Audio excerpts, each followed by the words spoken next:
Sejam bem-vindos à nossa revisão do Enem e hoje o foco é pegar tópicos importantes sobre o que traz o Enem. Dentro da biologia, nós temos aí 6 tópicos de extrema importância com recorrência de questões que totalizam mais de 80% das provas nos últimos anos. Quantos últimos anos? Nos últimos 15 anos, a prova Enem ela tem alterado um pouco o seu perfil. Porém, ela também mantém um certo padrão de assuntos que são mais recorrentes. O primeiro assunto de maior recorrência que eu vou colocar aqui para vocês é o assunto de ecologia. Dentro de ecologia tem subtemas. Qual é o primeiro subtema? Falar de fluxo de matéria e energia. Para falar de fluxo de matéria e energia, vocês têm que lembrar de teias e cadeias. Só para revisar esse tema. Léo, o que é uma cadeia alimentar? É o caminho percorrido pela matéria e energia em um ecossistema. O caminho. Ou seja, eu trago aqui um singular para vocês. Eu sei que a cadeia é o caminho. Então eu tenho o produtor, o consumidor ou consumidores e os decompositores. Lembrando que eu tenho um caminho unidirecional em que a energia ela vai fluir de modo decrescente. Tá? Então o que eu vou ter? O produtor é ele que transforma energia luminosa em energia química, converte isso, disponibiliza o alimento para os demais níveis da cadeia alimentar. Então, quais são os níveis tróficos que nós temos? Produtor, consumidor e decompositor. Os consumidores são, vamos dizer assim, ocupados, os níveis de consumidores são ocupados por animais, seres heterotrópicos. Lá nos produtores, eu tenho seres autotróficos, como as algas, as plantas. Feito? São responsáveis por transformar carbono inorgânico. Lembra, quem é o carbono inorgânico? CO2.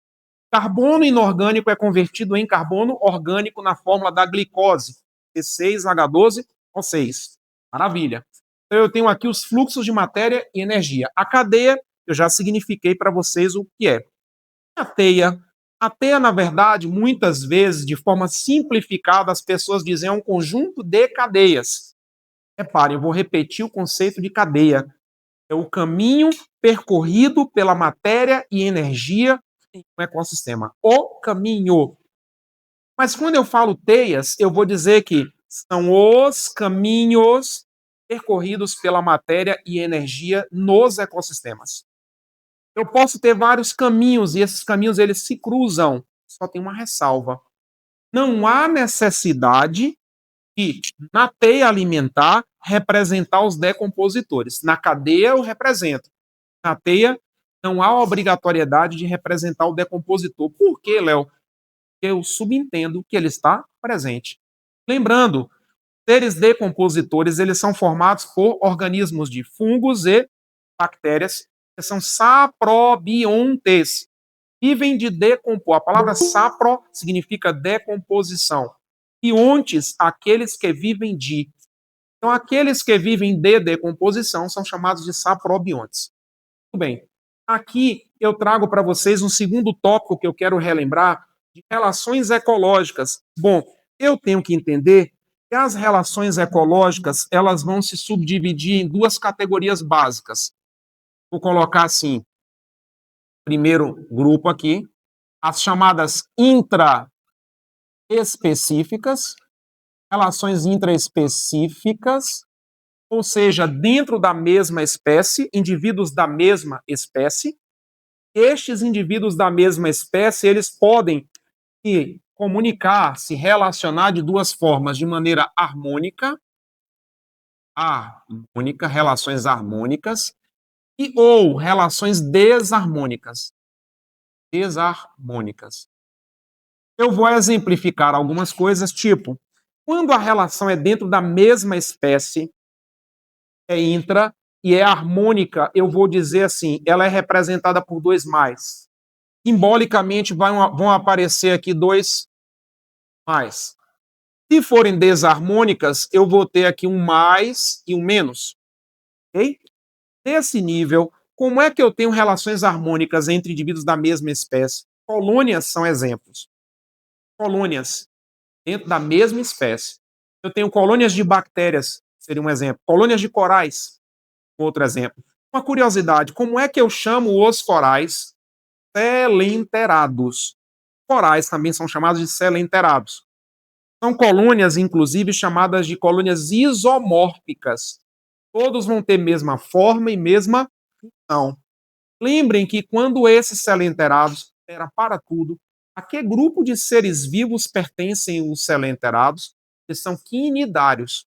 Quinidários, tá? Eles são quinidários e eu posso ter formas que são livres, que nadam, que se locomovem, chamadas de medusas, formas que ficam presas, são fixas, chamadas de pólipos. Então eu tenho formas livres e formas fixas. Os pólipos, eles vão ficar o quê? São chamados de seres o quê? Bentônicos, ou bentos, ou também chamados de sésseis, que ficam presos no fundo do oceano. E lá eles vão fazer algumas correlações, inclusive, corais eles têm muitas associações com algas. Aí já é um outro tipo de relação ecológica chamada mutualismo. Mas entre o coral mesmo, ele com ele mesmo, os seres que ocupam o coral, é um exemplo de uma colônia isomórfica, relações harmônicas. Perfeito. Eu tenho, então, as colônias de corais, exemplos de isomórficas. Tenho também as caravelas, que é aquele ser flutuante que tem uma cauda com tentáculos urticantes que podem queimar. Muita gente confunde a caravela com a água-viva. A água-viva, ela parece uma copa de um guarda-chuva. Ela é branca, ela é translúcida, até meio opaca, fica flutuando. A caravela é um outro tipo de quinidário que ela tem uma bolha. Dessa bolha brotam tentáculos com as estruturas urticantes, chamados de dactilozoides. Tentáculos são cheios de nematocistos, que são pequenas farpas que ele consegue injetar a toxina na sua vítima. Ele usa isso para se proteger, ele usa isso para predar outros seres também, para se alimentar. Então vamos ficar bem atentos em relação a, ok? Então eu tenho colônias, seres da mesma espécie, intra, de forma harmônica. Então está aqui nesse exemplo. Dei o exemplo da colônia de corais, uma colônia isomórfica, e uma colônia, no caso das caravelas, que são colônias heteromórficas. Cada ser da caravela tem uma forma e uma função diferente. Um serve para nadar. Nadar, eu vou chamar de nectozoides. Defesa, D de defesa, D de dactilozoides. Comer, se alimentar, nutrir, de comida, de gastronomia, gastrozoides. Reproduzir, lembra de quê? De glândulas sexuais. Como é que é o nome de uma glândula sexual? Uma gônada. Eu vou dizer que são gonozoides.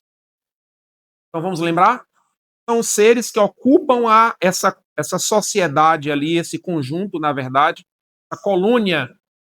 Esse conjunto, pô, peraí, Léo, então deixa eu ver. Eu entendi que uma colônia é um conjunto de seres da mesma espécie que habitam de forma harmônica e se ajudam mutuamente. Feito. Relação harmônica. Então eu tenho dactilozoides, defesa, os nectozoides, nadar, gastrozoides, alimentar, os gonozoides, reprodução, e neumozoides, que formam a bolha para ela poder flutuar e se locomover no oceano. Exemplos dados. Vamos seguir agora para a segunda categoria de relações desarmônicas. Nas relações desarmônicas, eu posso ter canibalismo, que é um exemplo de relação entre seres da mesma espécie, onde um se alimenta do outro. Atenção a isso. Canibalismo. Na verdade, a palavra canibalismo deriva da palavra canibas, povos das Antilhas. Povos caribas ou canibas.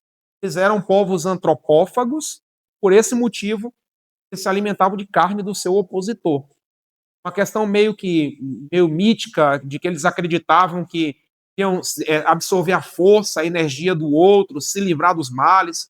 Eram povos antropófagos, povos canibais. Entenderam de onde vem? Povos caribas, caniba. Quem era caniba e comia, fazia canibalismo. Então a relação vem daí. O nome está explicado. Canibalismo. Relação desarmônica entre seres da mesma espécie, onde um se alimenta do outro. Feito. Ô, Léo, e se fosse uma relação onde um se alimenta do outro e eles fossem de espécies diferentes? Predatismo, presa-predador, aí eu vou aproveitar. Predatismo é, de longe, a relação ecológica mais cobrada no Enem nos últimos 20 anos. Não importa se o Enem mudou, se não mudou, se alterou alguma forma de contexto, a relação ecológica de predatismo é a mais abundante nas provas nos últimos anos. De longe, parada na frente. Feito? Então, retomando, aqui eu tenho uma relação desarmônica que é o canibalismo, mas eu tenho uma outra forma que é chamada competição. Vem cá, por que que seres vão competir? Seres de espécies iguais, da mesma espécie, vão competir por alimento, território e reprodução. Muito cuidado com isso.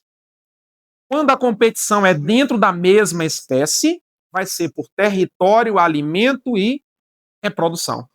E se fosse entre espécies diferentes? Porque pode existir competição entre espécies diferentes? Pode. Até por questões de adaptação, de seleção natural. Porém, muita atenção, quando os seres são de espécies diferentes, eles não competem por reprodução. Faz sentido um leão competir com um guepardo por reprodução numa savana africana? Não faz. Estes animais não reproduzem, eles não procriam. São espécies diferentes. Então, animais de espécies diferentes relacionam-se de forma ecológica por competição, somente vão competir por território e por alimentos. São duas vias: competir por território e competir por alimento. Perfeito? Então, finalizamos aqui mais outro exemplo de relação desarmônica. Vou passar agora para a segunda categoria, que são as relações, vamos colocar aqui, interespecíficas. Interespecíficas. Relações interespecíficas, eu vou entender que o nome já está dizendo, é intuitivo, entre espécies diferentes. Essa relação entre espécies diferentes, eu quero chamar a atenção aqui que também podem se subdividir em duas categorias: as relações harmônicas e as relações desarmônicas. Maravilha. Quem são as relações harmônicas entre espécies diferentes? Aqui eu posso ter mutualismo, protocooperação. O Léo devagar com relação a isso. No mutualismo, os seres estão ligados anatomicamente. No mutualismo, na relação interespecífica, espécies diferentes, eles vão estar harmônica, mutualismo. Eles vão estar ligados anatomicamente, eu não posso separá-los, se eu separar eles morrem. É o caso, por exemplo, das algas zooxantelas que se acumulam e se associam aos corais. Telenterados se agrupam com algas zooxantelas. Importante. O mutualismo. Eles se ajudam mutuamente, ocorre uma troca de favores, mas eles não vivem separados. Perfeito?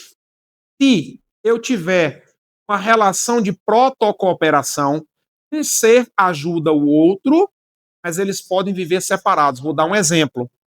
Carrapato no dorso de uma vaca, está preso lá. Carrapato é o parasita da vaca, tudo bem? Aí pousa um pássaro lá, um bem-te-vi, um anum. Esse pássaro vai lá e fica cutucando o dorso da vaca, buscando o carrapato. Para a vaca vai ser bom porque ela vai se livrar do carrapato, se livrar de um parasita, e para o pássaro vai ser bom porque ele vai adquirir alimento. Então o pássaro está livrando a vaca de um parasita. É uma relação de protocooperação. Eles podem viver separados, mas juntos eles vivem melhor e um ajuda o outro. Feito? Primeira relação, mutualismo. A segunda, protocooperação. Existe uma terceira relação que é chamada de comensalismo, onde um ser come o resto da comida do outro. Como assim? O leão devorou uma zebra, deixou o resto da carcaça lá com um pedaço de carne, algum resto de comida. As hienas, aquele animal que parece um cachorro do mato, ele vem, se aproxima, fica ali espreitando. Quando o leão se afasta, ele vai lá e come o resto da comida do leão. Isso é comensalismo. Nesse caso, eu vou ter que tomar cuidado, porque no comensalismo a relação vai ser bom para a hiena que está adquirindo alimento, para o leão, tanto faz. Já comeu, já está de barriga cheia. Então, para o leão não vai fazer nenhuma diferença. É uma relação mais neutra. Repetindo, a relação de comensalismo ela é positivo para um e neutro para o outro. Ela vai ser positiva para a hiena que está adquirindo alimento e neutro para o leão que já está de barriga cheia, para ele não vai fazer diferença. Então, repetindo, primeira relação que eu exemplifiquei foi o mutualismo, a segunda, protocooperação, a terceira, comensalismo. Vamos para a quarta relação, que é o inquilinismo, onde um ser mora sobre o outro, dentro do outro. É o caso lá do nosso peixe, do peixe palhaço e a anêmona. É o caso das bromélias que moram no alto das árvores, as epífitas. Inclusive, essa relação de inquilinismo, ela também é chamada de epifitismo. Elas estão em busca de água, estão em busca de alguns sais minerais que ficam no tronco da árvore, mas elas não causam danos. Elas não fazem nenhum tipo de parasitismo com relação a essa árvore. Continuando nas relações harmônicas ainda, eu falei a última que foi a relação de inquilinismo. Bacana. E uma outra relação chamada foresia. Foresia se escreve com S, não é com Z, apesar da pronúncia soar com Z. Foresia é uma relação de transporte. Vamos exemplificar. Tem uma planta aqui e essa planta brota uma espécie de uma semente com uma pluma, tipo um carrapicho. Aí a vaca passa, o cavalo passa, o boi passa, carrega aquela semente presa no pelo, lá na frente ele despreza aquela semente e aquela planta consegue se reproduzir. Ela consegue fazer dispersão. Quando isso acontece, eu vou chamar de foresia ou transporte. Quando um ser vivo oferece transporte ao outro.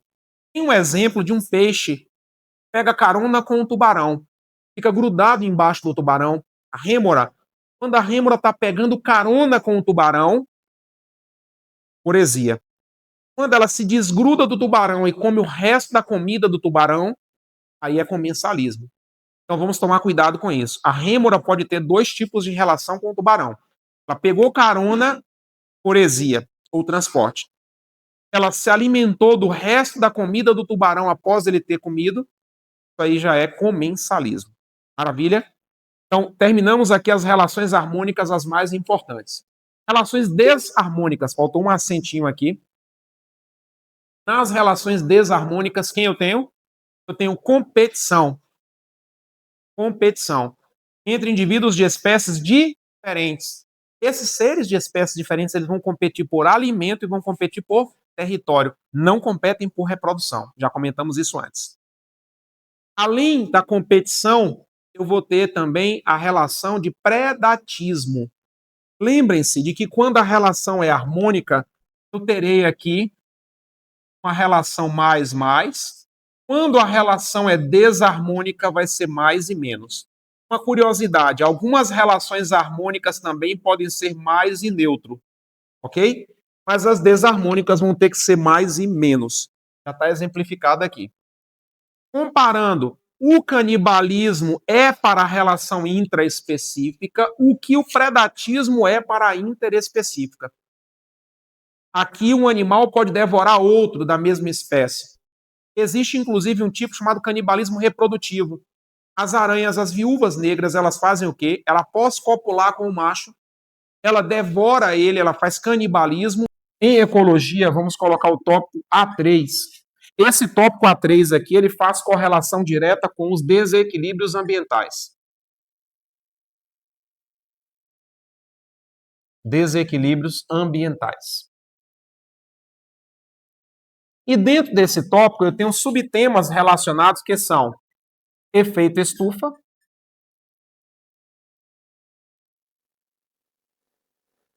eu tenho que pensar de que forma em efeito estufa. Para pensar em efeito estufa, eu tenho que pensar em causa e consequência. Qual a causa do efeito estufa? Elevação da concentração de gás carbônico e metano na atmosfera. Por que nós disponibilizamos gás carbônico e metano na atmosfera? Simples. Queima de combustíveis fósseis, desmatamento, queima de florestas, produção agrícola e pecuária, a produção de proteína animal, a carne, seja ela de porco, de frango, de boi, etc. Estes animais, eles vão eliminar muito metano para a atmosfera. Porque esses animais vão acabar fazendo o quê?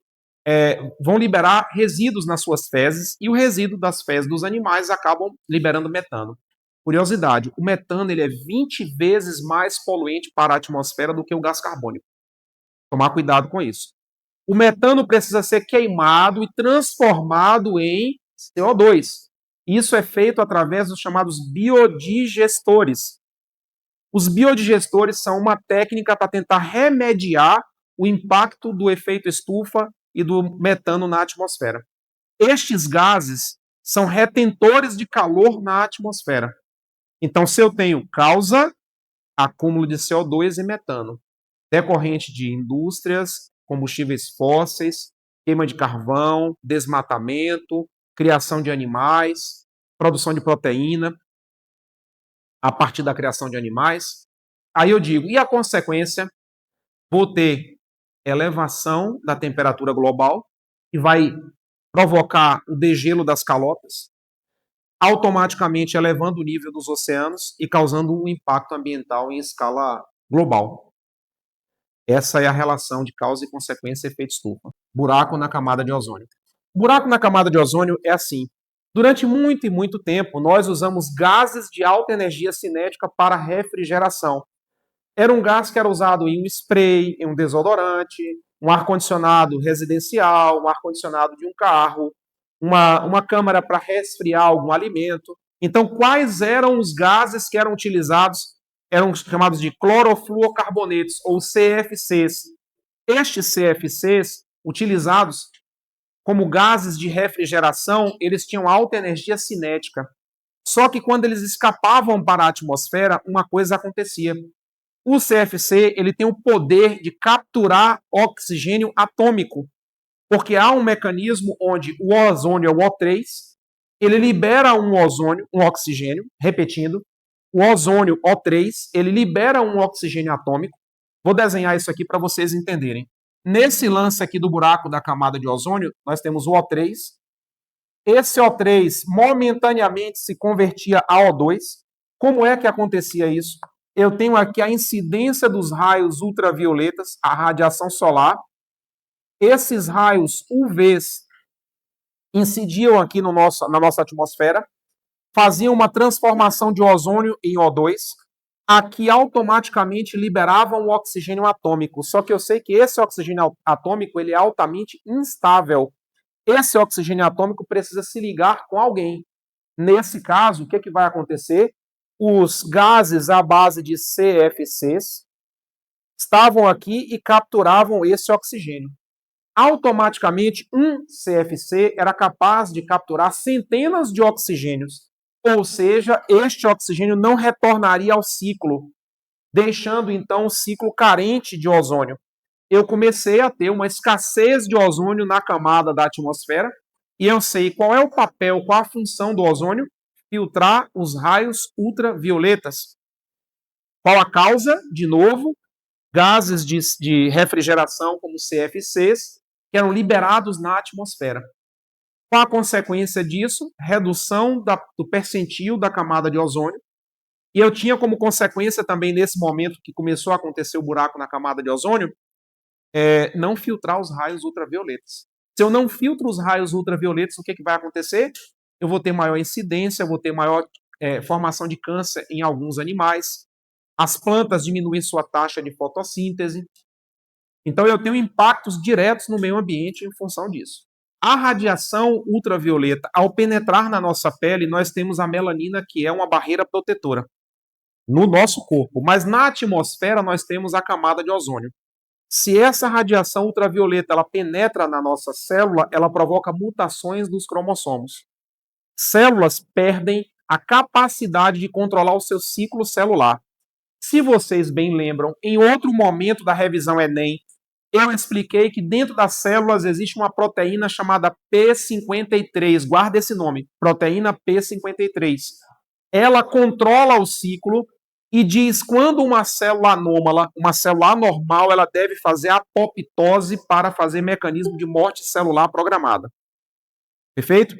Então, essa célula vai fazer apoptose, impedindo que haja uma proliferação excessiva de outras células ali, gerando, por exemplo, um câncer.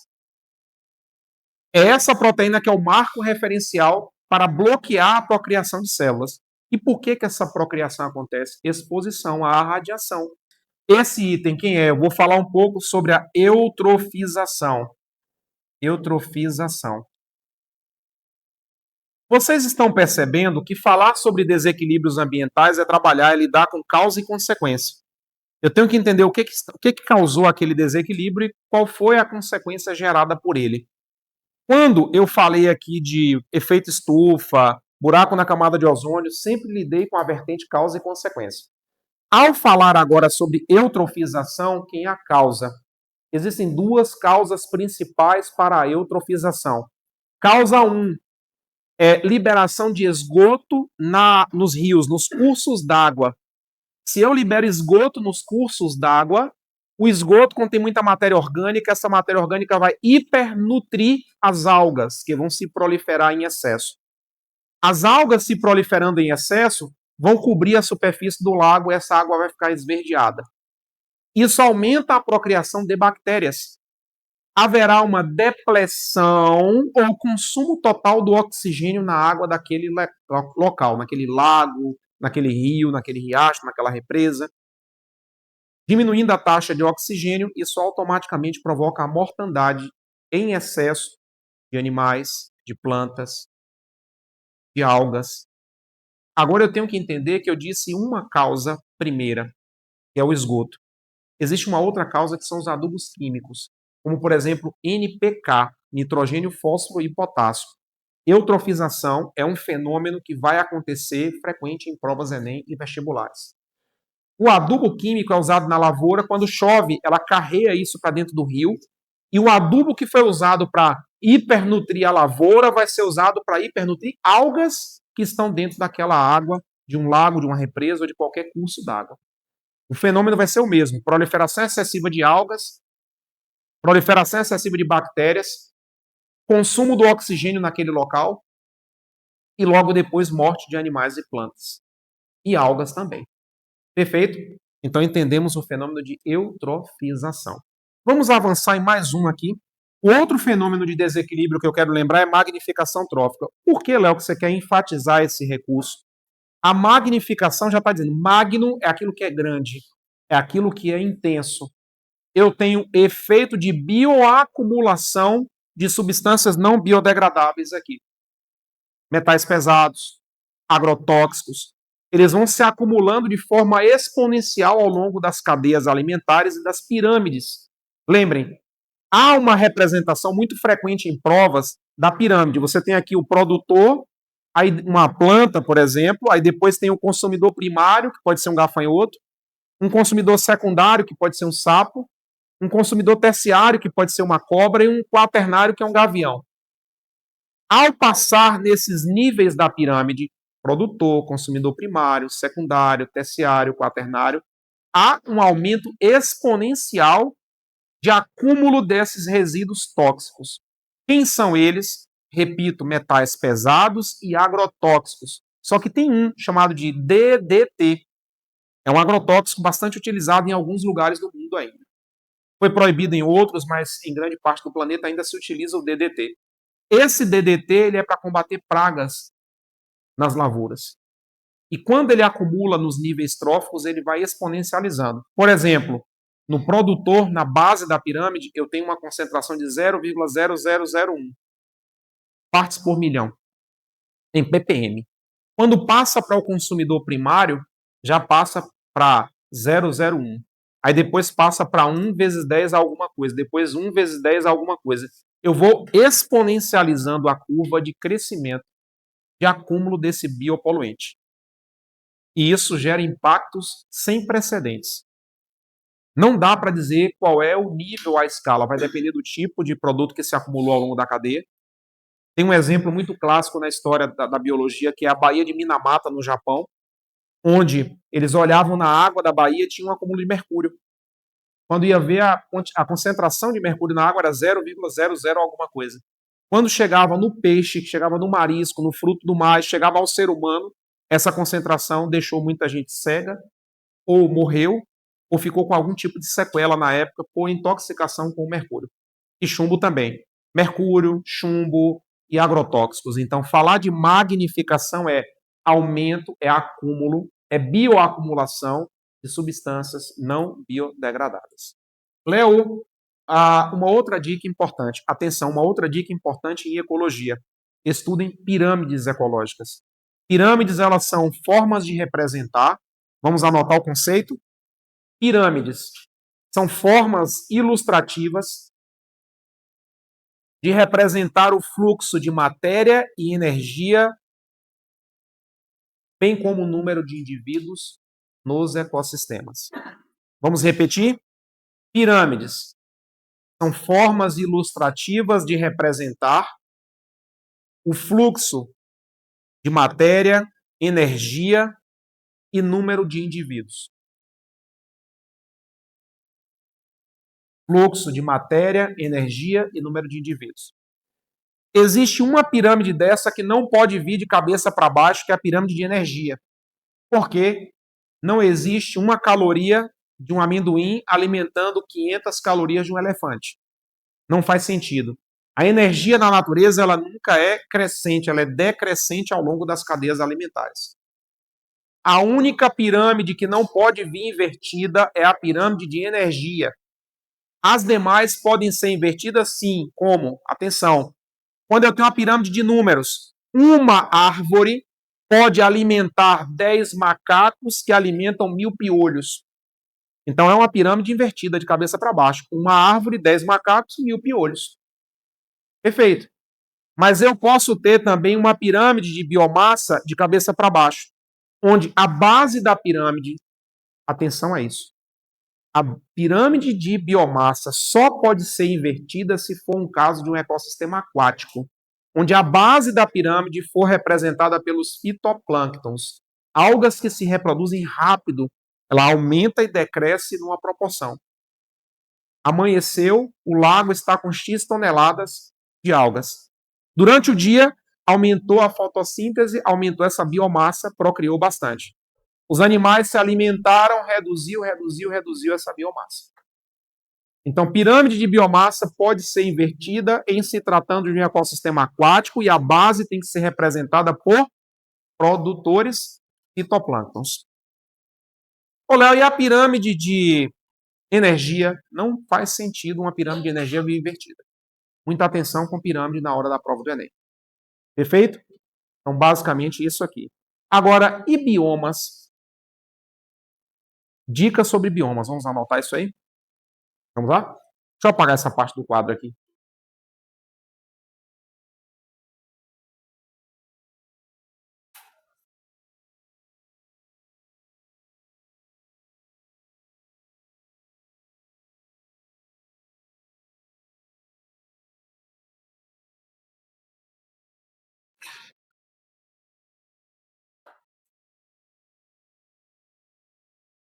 Dentro de citologia para a prova do Enem, vocês vão ter que lembrar de algumas coisas importantes, como, por exemplo, primeiro tópico aqui de citologia, nós vamos falar de bioquímica. Em bioquímica, dentro da citologia, porque bioquímica ela é uma área correlata à citologia. É exatamente a composição química das células, a composição química dos seres vivos. Em citologia, eu vou falar de bioquímica e, consequentemente, eu vou falar aqui de água, sais minerais,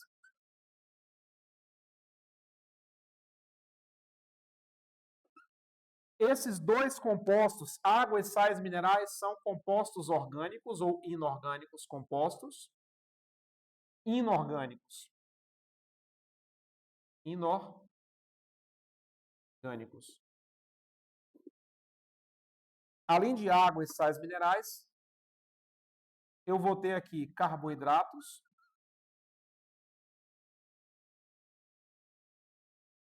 proteínas,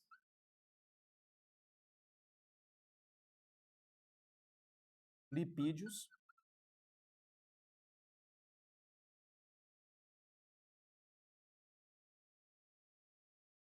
vitaminas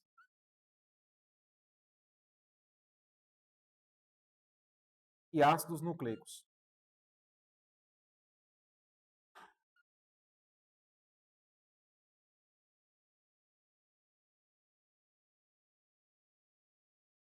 Tudo bem? Sendo estes aqui compostos orgânicos.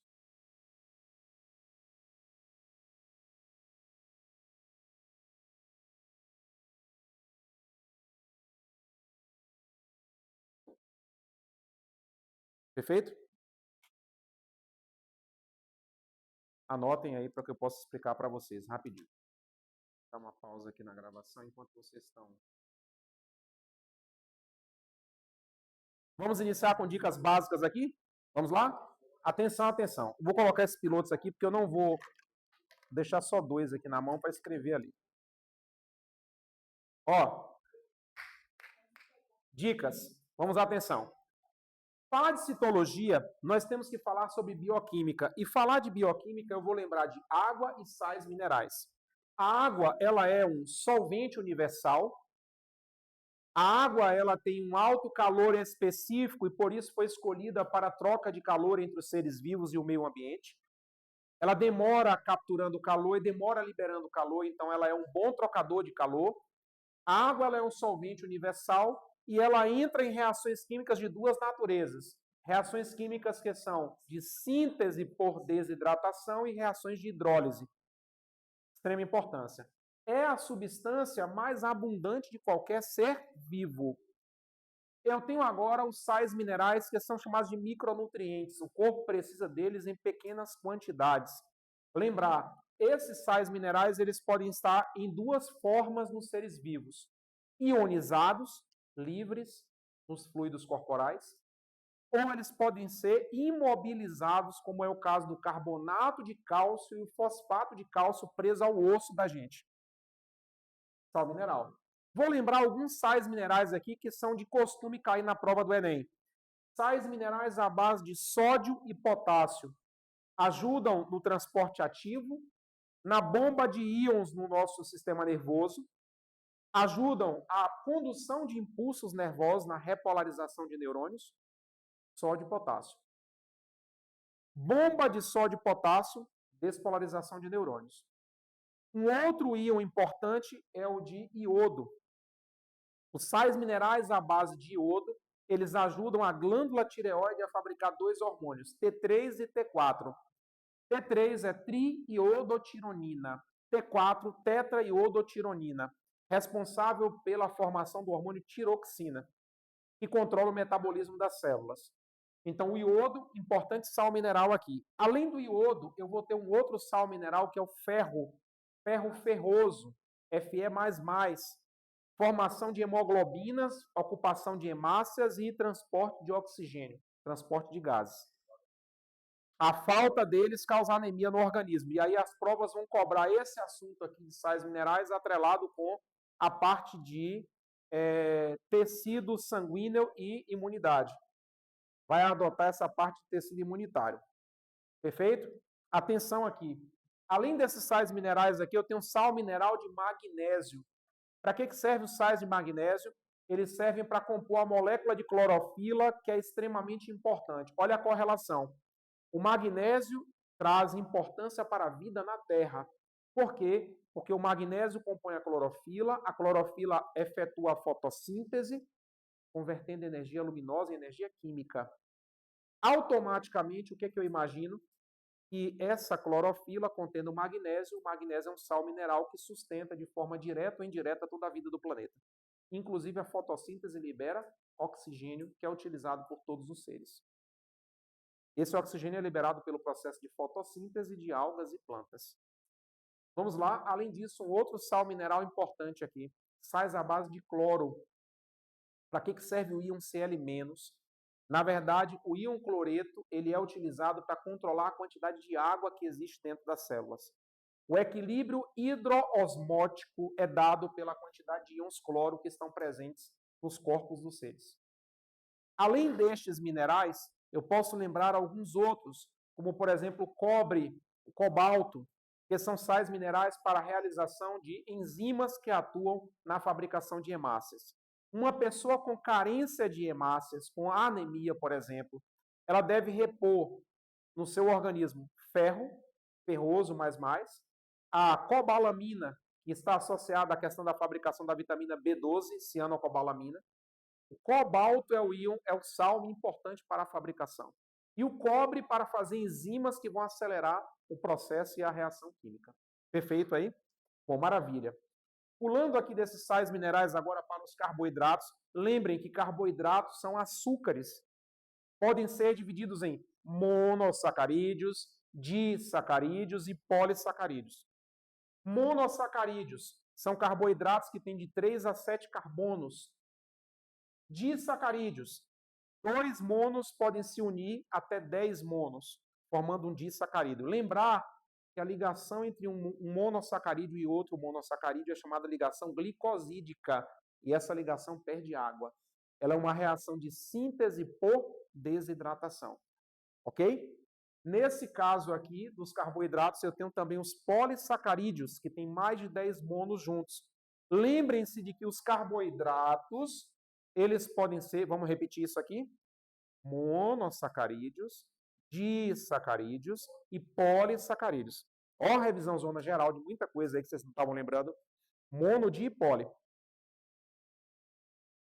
Oligo é sinônimo de di. Oligo é sinônimo de disacarídeo. Aí eu venho, dentro dos carboidratos, os polissacarídeos são aqueles que têm mais de 10 monossacarídeos juntos. Até 10 monos são disacarídeos. O oligo. Mais de 10 monos são polissacarídeos. Lembrem-se de que existem duas categorias de polissacarídeos na natureza. Polissacarídeos de reserva energética, o exemplo, o glicogênio encontrado nos animais, no fígado e nos músculos, e o amido encontrado nas plantas, preferencialmente nas raízes. Duas formas de armazenamento. Temos também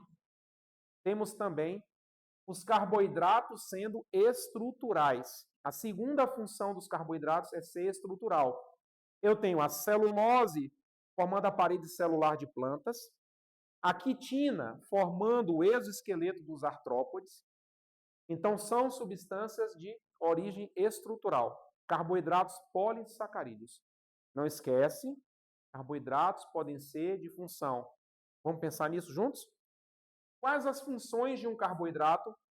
Fonte de energia, reserva de energia e estruturais. Quais são as 3 funções de um carboidrato? Fonte de energia, os monossacarídeos. Reserva de energia, polissacarídeos. E estruturais, os polissacarídeos. Cuidado! Os carboidratos podem ser simples ou complexos. Quando eles são simples, é só açúcar. Quando ele é complexo, eu vou dizer que ele está ligado a outras substâncias, como proteínas. Proteínas mais carboidratos. Quer ver um exemplo? Catarro, secreção do nariz. Ele é um mucopolissacarídeo. É proteína mais açúcar. É um carboidrato complexo. Não é isso? Tranquilo? Bora avançar um pouquinho aqui? Segundo grupo de compostos orgânicos, as proteínas. As proteínas são as substâncias orgânicas mais abundantes de qualquer ser vivo. Essas proteínas, elas têm múltiplas funções celulares. Muita atenção. Proteína pode ser uma enzima acelerando uma reação química. Proteínas podem ser hormônios, como é o caso da insulina, da tiroxina. Proteínas podem ser pigmentos dando cor a alguma coisa, como é o caso da melanina, cor à pele, cabelos e olhos e proteção também. Eu sei que as proteínas podem ser anticorpos, formando as chamadas imunoglobulinas. Vou chamar a atenção para 2 anticorpos específicos, IgM e IgG. O anticorpo IgM é de fase aguda, quando a pessoa está com a doença naquele momento, está com a infecção aguda. Quando a pessoa já teve a infecção, ela vai ter o IgG positivo. São 2 marcadores de imunidade, IgM e IgG. Léo, por que você falou dos 2 aqui agora? São proteínas que atuam como anticorpos. Não esquece isso. Perfeito? Vamos repetir quais são as funções de uma proteína. Proteínas podem ser estruturais, é o caso do colágeno na estrutura dos ossos, é a actina e miosina nos músculos. Proteína estrutural. Proteína pode ser enzimas, podem ser enzimas. Repetindo, proteínas podem ser estruturais, proteínas podem ser enzimas, proteínas podem ser hormônios, proteínas podem ser anticorpos, proteínas podem ser pigmentos. Olha quantas funções eu tenho para uma proteína. Dúvidas em relação às proteínas? Posso. Já que nós tocamos nesse assunto, a observação é a seguinte: IgM é um anticorpo que está presente, é uma proteína que atua como anticorpo presente na fase aguda. Se a pessoa está com uma doença viral, por exemplo, o IgM dela vai dar positivo.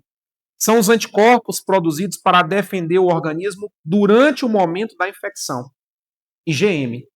Quando a pessoa produz anticorpos IgG, é porque ela já teve contato lá atrás com esse antígeno, com essa substância, já desenvolveu imunidade. Então, IgG é anticorpo de fase crônica, é memória imunológica, tá? A pessoa já teve. Então, se eu faço um exame de laboratório, por exemplo, para a COVID, se deu IgM positivo, a pessoa tem COVID, está com COVID. Se deu IgG positivo, essa pessoa já teve COVID. E se ela teve IgG e IgM, ambos positivos, ela teve e está tendo novamente. É o exemplo. Então, repetindo, quando IgM e IgG são positivos, é porque aquela pessoa que positivou para ambos, ela tem IgM positivo, ela está com a doença, ou, por exemplo, com COVID, e o IgG positivo é que ela já teve contato com essa doença antes e desenvolver imunidade. Perfeito? Tranquilo até aí? Caio, eu vou falar disso aqui agora.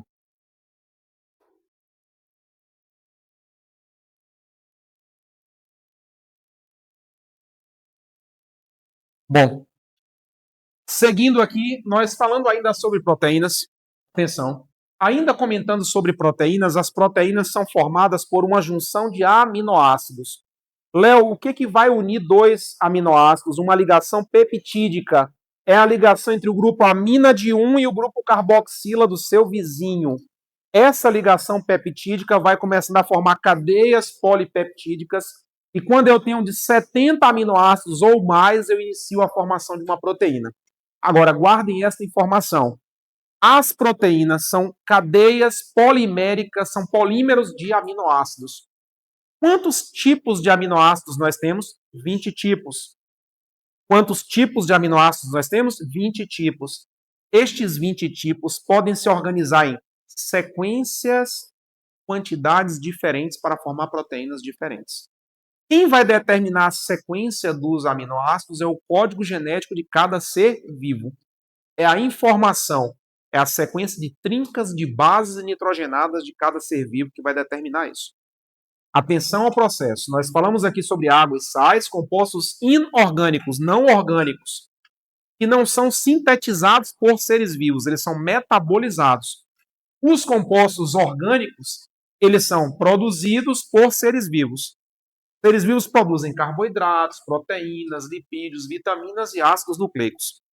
Para caminharmos com mais um tema, lipídios são gorduras. Os lipídios podem ser reserva de energia, fonte de energia. Lipídios podem formar hormônios. Lipídios podem formar membranas celulares, como, por exemplo, a membrana plasmática. É importante lembrar isso.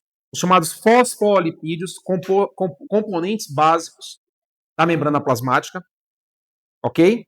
Aí eu tenho uma outra coisa. Os lipídios, eles são importantes também na questão da formação de algumas vitaminas.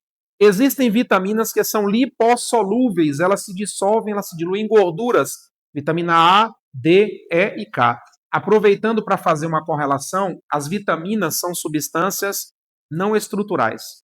Vitamina não forma osso, não forma músculo, não forma. Elas ajudam as reações químicas e vão ser divididas em duas categorias: hidrossolúveis e lipossolúveis. As vitaminas hidrossolúveis, vitaminas do complexo B e C. As lipossolúveis, que se dissolvem em gorduras, A, D, E e K. A, D, E, C.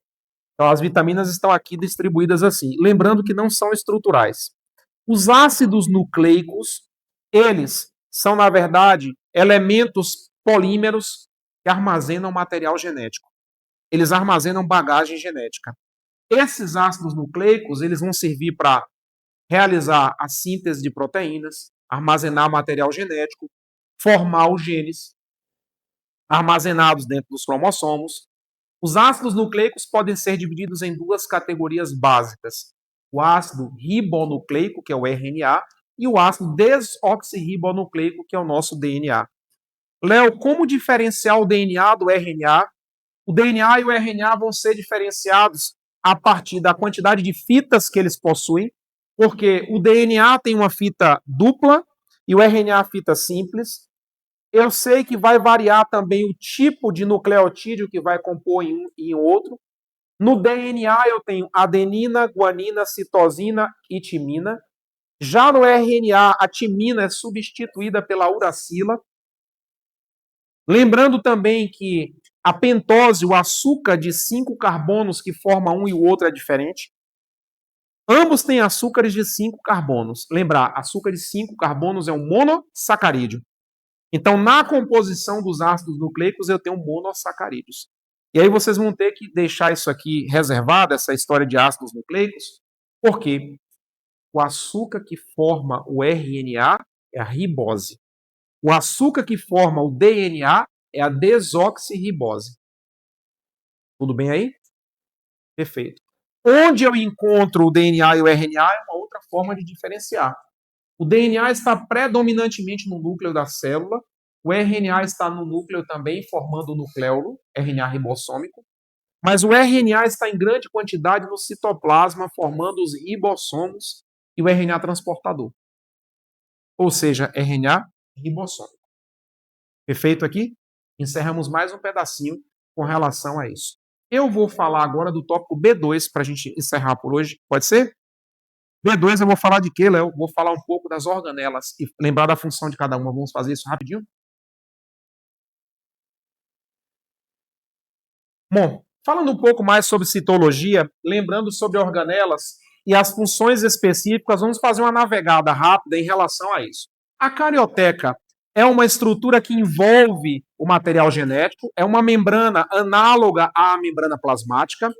Essa carioteca ela é lipoproteica, formada por algumas proteínas específicas de membrana e também formada por estruturas de fosfolipídios. Ela protege o material genético, ela controla o fluxo de substâncias entre o citoplasma e o núcleo, delimitando assim o espaço do citoplasma e do núcleo, específica de células eucariontes. Segunda organela, segunda estrutura, retículo endoplasmático liso. É uma estrutura que faz transporte de substâncias por dentro da célula. Existe uma analogia que diz assim: se eu olho para uma cidade, as ruas e as avenidas de uma cidade representam um retículo endoplasmático. Sendo ele liso, vou ter transporte de substâncias e síntese de lipídios, como, por exemplo, o próprio fosfolipídio da membrana plasmática. Retículo endoplasmático rugoso, responsável por conter ribossomos e realizar síntese de proteínas para exportação da célula. Este retículo rugoso, as proteínas que ele sintetizou, ele vai encaminhar para o Golgi, que vai armazenar, empacotar e exportar essas proteínas. Sei que o Golgi é responsável por formar pequenas vesículas, como, por exemplo, lisossomos e peroxissomos. Eu vou saltar deste item complexo de Golgi para cá e depois eu retorno. Por quê? É o complexo de Golgi, na sua face, chamada de face trans, que origina pequenos brotamentos, pequenas bolinhas, como, por exemplo, os lisossomos. Lisossomo é uma vesícula originada do complexo de Golgi que contém enzimas digestivas para que a célula possa fazer digestão intracelular, proteção, defesa. Tenho aqui também o complexo de Golgi originando os peroxissomos, pequenas vesículas que se originam do Golgi, só que contém a enzima catalase para quebrar água oxigenada, degradar o H2O2, que é o peróxido de hidrogênio. Voltei para cá agora, mitocôndrias. Qual a função das mitocôndrias? Respiração celular, oxidando carboidratos como a glicose para gerar ATP, moléculas de energia. Cloroplastos, presentes em células vegetais, específicos para converter energia luminosa em energia química através da fotossíntese. Ribossomos, atenção a essa organela. Os ribossomos são considerados organelas celulares universais. Porque toda célula tem um mecanismo de síntese proteica. O ribossomo ele está também atrelado ao retículo rugoso para sintetizar. Presta atenção na informação que eu vou trazer agora.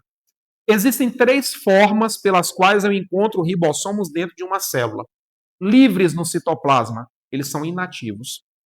Estão ali esperando o seu mecanismo e a sua vez de ação. Repetindo, ribossomos livres no citoplasma, eles são inativos. Ribossomos aderidos ao retículo rugoso sintetizam proteínas para exportação. Ribossomos atrelados a um filamento de RNA mensageiro vão formar o chamado polissomo e vão sintetizar proteínas para o consumo interno da célula. Consumo interno, polissomos. Exportação, ribossomos atrelados ao rugoso. E ribossomos de substituição, ribossomos inativos, eles ficam livres no citoplasma. Passando agora do ribossomo para uma outra organela que é o vacúolo. Esse vacúolo ele é bastante volumoso na célula vegetal e ele tem um controle do equilíbrio hídrico, chamado equilíbrio hidrosmótico. Quem controla a entrada e saída de água no componente da célula vegetal é a estrutura do vacúolo. A célula vegetal tem vacúolos de grande tamanho e volume, e a célula animal, algumas células têm pequeninos vacúolos em maior quantidade. Então, na célula vegetal ele é grande e único, nas células animais ele pode ser encontrado em maior quantidade, só que em pequeninos vacúolos. E esses vacúolos vão servir para armazenar algumas substâncias que a própria célula fabrica. Então, basicamente, as organelas mais cobradas são essas. Agora, o que eu não posso esquecer, existem organelas membranosas e não membranosas. Carioteca tem membrana, retículo liso tem membrana, rugoso, membrana, complexo de Golgi, membrana, mitocôndria membranosa, cloroplasto é membranoso. Lembrem-se da teoria da endossimbiose, que diz que mitocôndrias e cloroplastos eram organismos procariotos que evoluíram dentro de uma célula eucarionte. Ribossomo, organela não membranosa. Lisossomo, organela membranosa. Peroxissomo membranosa e vacúolo também uma organela membranosa. Existe uma outra organela não membranosa que ficou de fora, que são centríolos, relacionados à formação das fibras do fuso, formação de cílios e flagelos, divisão celular. Microfilamentos contendo microtubulina, que formam inclusive o citoesqueleto da célula.